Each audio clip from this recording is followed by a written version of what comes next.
McCarthy says he'll introduce bill blocking funds for states that don't protect statues. To view the full article, click the first link in the description below. House Minority Leader Kevin McCarthy said Thursday he will introduce legislation that will block federal funding for states that do not protect their historical monuments and statues. He'll be introducing legislation to withhold funding from states and cities where leaders fail to uphold the law, McCarthy said during a press briefing Thursday. The mobs that Democrats encourage, suppress speech and punish those who speak out. McCarthy's announcement follows nationwide demonstrations against systematic racism in the U.S., with many calling for the removal of all Confederate statues, and some even calling for the removal of any statue with relations to slavery. The protests were brought on following cell phone footage that was released showing the death of George Floyd while in police custody on May 25.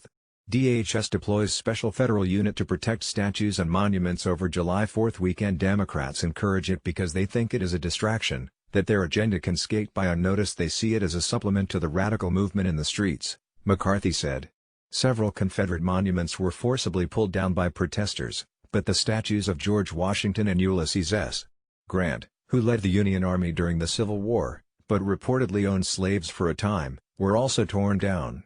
Several GOP members of Congress have spoken out against the removal of the statues and monuments, saying the protesters are attempting to destroy history and in some cases, have gone too far. The cancel culture that is tearing down statues of George Washington, and Ulysses S. Grant, Abraham Lincoln, Theodore Roosevelt. For heaven's sakes, this cancel movement seeks to divide us, not unite, Senator Josh Hawley, RMO, said while speaking from the Senate floor Thursday. McCarthy also voiced his frustrations regarding congressional Democrats who have not spoken out against demonstrators forcibly removing statues, particularly. To view the full article, click the first link in the description below.